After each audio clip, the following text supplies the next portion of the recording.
Physics of Materials, lecture 35. In this class, we are going to discuss about the semiconductors.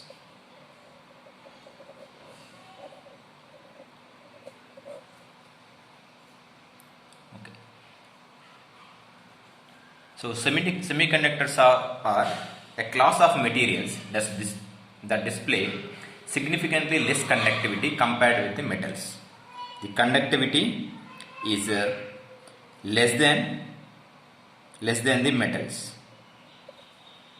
and this conductivity can be controlled and manipulated in many typical interesting, and this conductivity can be manipulated.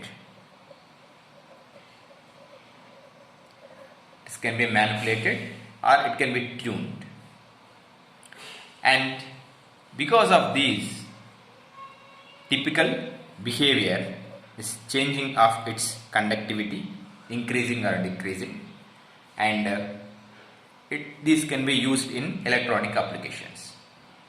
Okay, and this band gap, energy band gap, is less than 2 electron volts. So semiconductors have the energy band gap, and that energy band gap is less than 2 electron volts. In semiconductors, with the availability of energy, the amount of energy, electrons will transition from the filled valency band to the empty conduction band. So this is the conduction band and the valency band, and it is having some energy levels. So they may transfers for the conduction band to the valency band. A valency band to the conduction band, it may transform because if it is gets the sufficient energy. The electrons present in a valency band gets the sufficient energy more than the band gap of this electron. It may transform to the conduction band. They may transmit in a conductions. So when it is moving from the valency band to the conduction band, and it is having the electron moving to it. So these electrons are filled in this position. So it is moving. So one gap is present. So this gap is called hole. An excited electron filled in a conduction band. So these are called the holes. So the vacancy in a conduction band, which is called as a hole. In semiconductors, the electron is transported by the both by the electrons and holes. So the electrons must move to get the current inside it.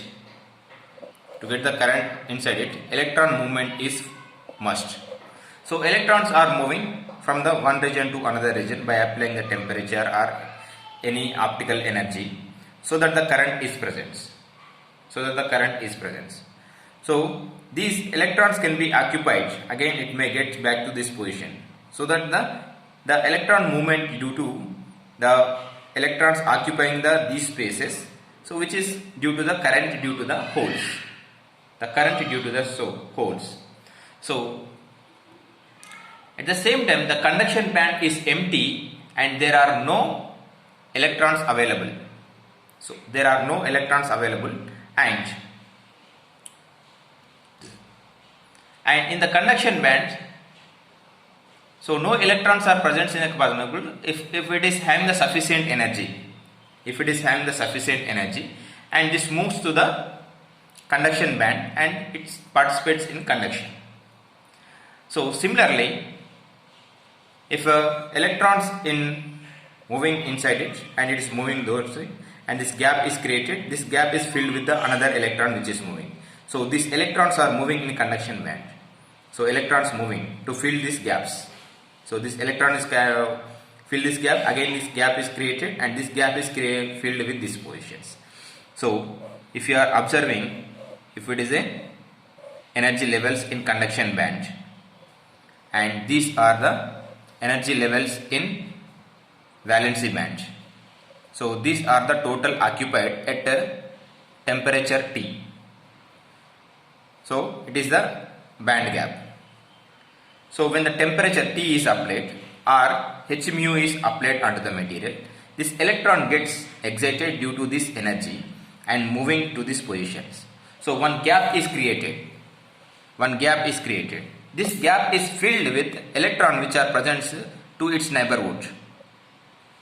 And here again it is the gap is created. This gap is filled with another one. So electrons are moving and holes are moving in reverse directions.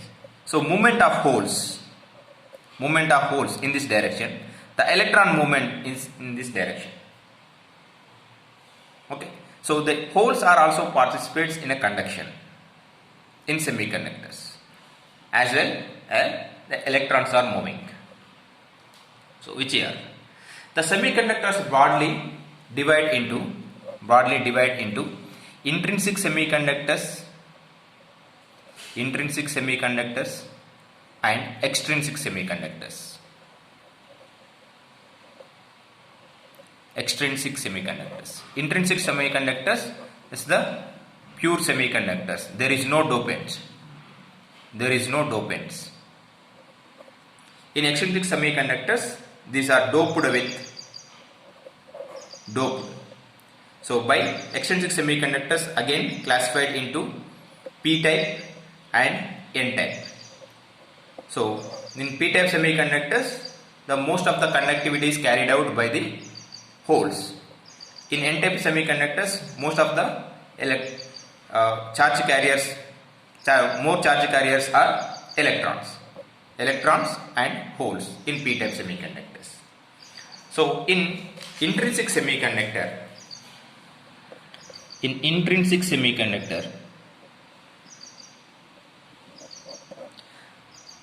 the material which do not have any added dopants, so there is no dopants inside it. Their conductivity is a function of temperature only.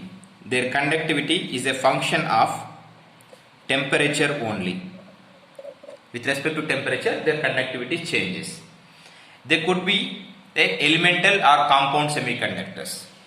The intrinsic semiconductors again classified into elemental and compound semiconductors.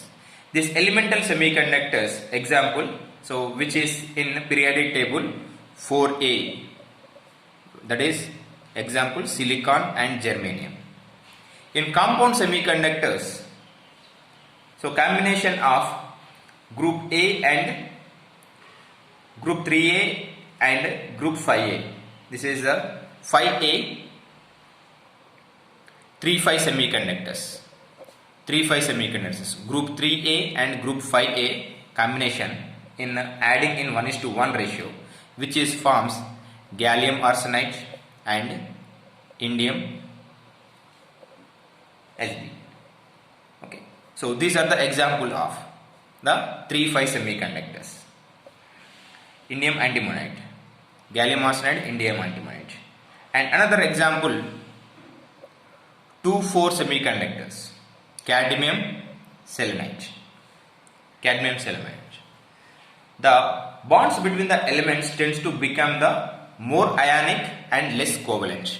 This in compound semiconductors, these bonds are having more ionic bond and less covalent bond.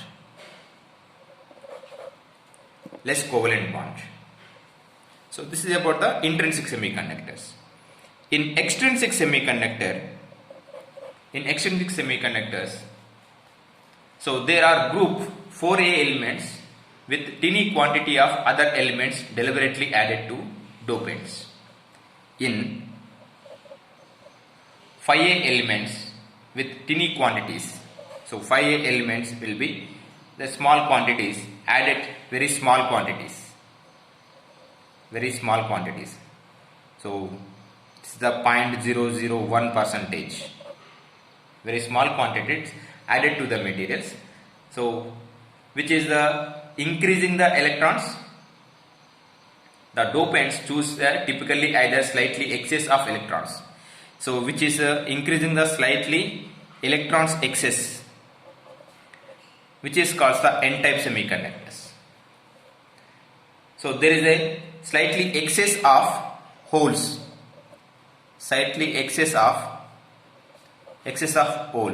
which is the p-type semiconductors. So doping 5A elements with a doping 4A element with 5A. So which is gives the n-type semiconductors, and doping 4A element with 3A elements, which is gives the p-type semiconductors.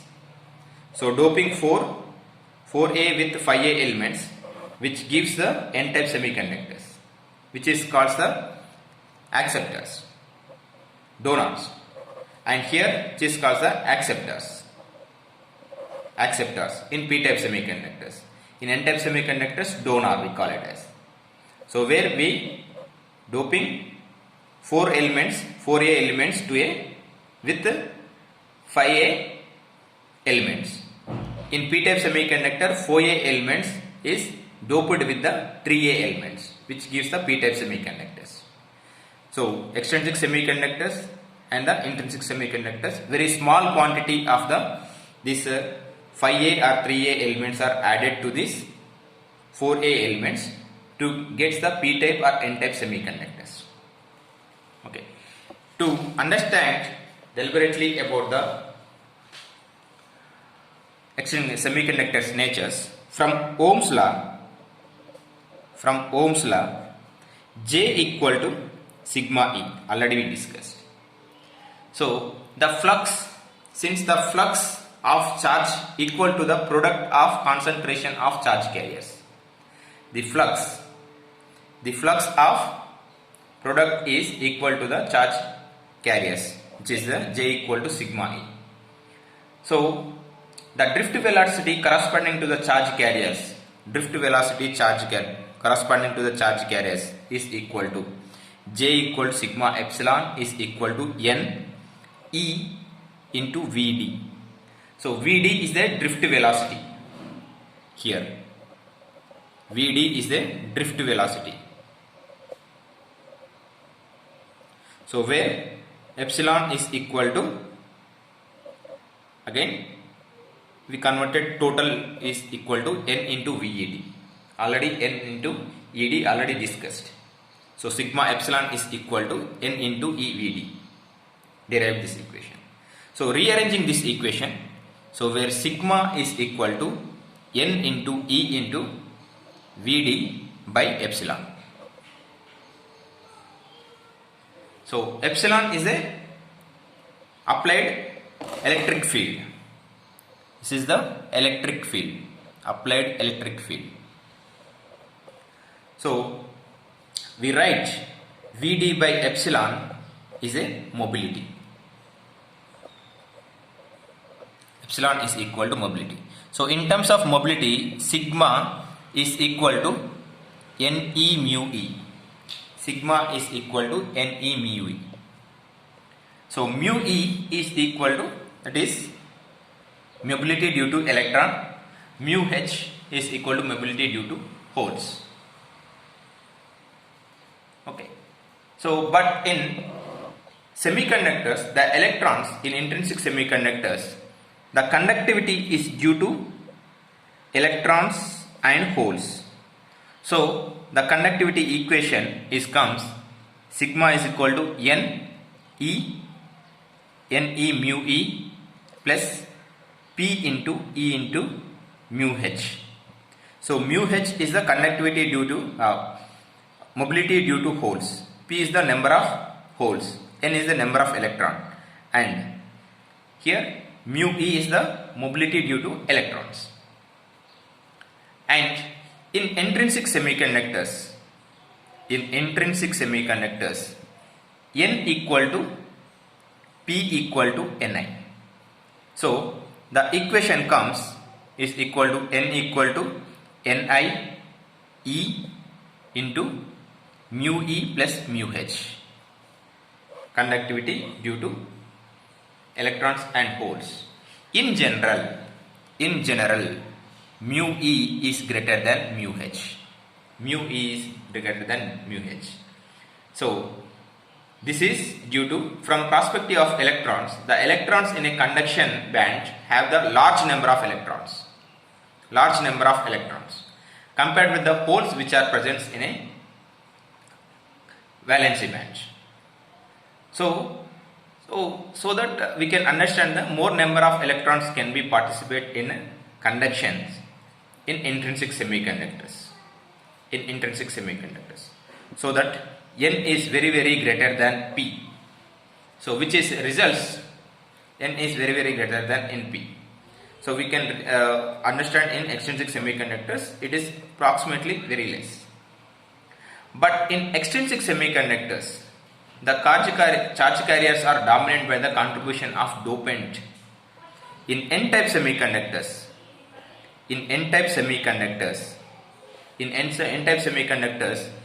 the number of electrons is very greater than holes. So that the sigma is approximately equal to Ne mu E. The mobility terms is also carried out. Similarly, for the P-type semiconductors, the sigma is approximately equal to Pe mu H. In P-type semiconductors. So this is due to the mobility of the holes. Mobility of the holes in N-type semiconductors is very less. It is negligible compared with the mobility of the electrons. So that the electron terms, the mobility due to the holes is vanished. Similarly, in a mobility of the holes is more as compared to the mobility of the electrons in P-type semiconductors. That is the reason you are getting these equations. So in intrinsic semiconductors, P-type and N-type semiconductors, the Fermi energy level is, this is the intrinsic semiconductors.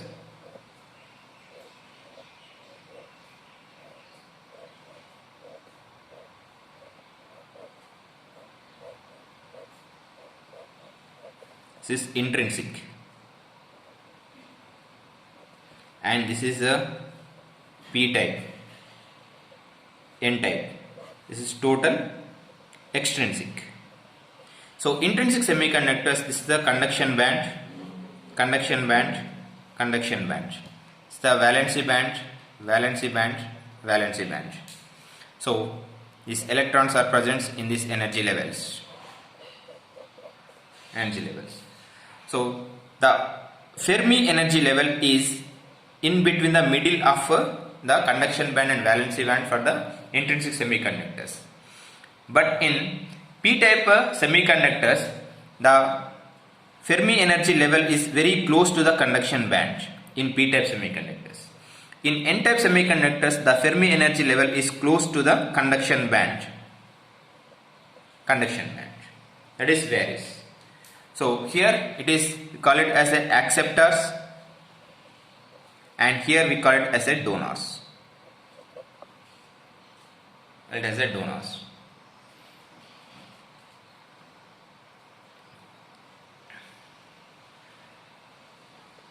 So in extrinsic semiconductors, the sigma becomes NF into E is equal to mu E. This NF is equal to number of electrons that are present in a conduction band. Rearranging these equations. So with respect to the temperature, the temperature affects the mobility of the electrons, mobility of the holes. So the resistivity is decreases in semiconductors at particular range only. So with respect to temperature, if you consider the behavior of the charge carriers in semiconductors, here charge carriers concentrations. These are charge carrier concentrations. and here with respect to the temperatures. With respect to the temperatures. So, in extrinsic semiconductor, are the holes. So, up to these temperatures. Okay. So, it is at a low temperatures. This extrinsic region. Extrinsic region. And this intrinsic region. Intrinsic region. At lower temperature, at this lower temperatures, these atoms are present and there is no, these free electrons is also in stick to the ionic cores. When the temperature is increases, this whatever the free electrons which are present, they are going into the conduction band. So they are moving from the valency band to the conduction band and participate in a conduction. So that the number of charge carriers are increased. Number of charge carriers are increased in these regions. So number of charge carriers are present. So which are participates in a conduction. So after that, in this temperature, when the temperature is more, the bounded electrons, the bounded electrons which are present, again it is gets in participates in the regions. So the free electrons, the donors or acceptors or participants in this region up to this temperature, and then this temperature increases, the energy levels, the valency band electrons are moved to the conduction band and participated in this range, so that it is maintains constant. And in these temperatures, the bounded electrons are get free. The bounded electrons are get free and participates in conduction at higher temperatures. At higher temperatures. So we observe in, this is at extrinsic semiconductors. In extrinsic semiconductors. So in intrinsic semiconductors, we can observe at these temperatures the sudden increase of the charge carriers due to the electrons are free from the bounded electrons, free from the ionic cores. So in the energy absorbed by the electrons, in general the material has the band gap of Eg. The material has a band gap of Eg. Only can absorb radiation that has enough energy to enable transmission across the band gap, so that you are getting the material showing the certain its colors.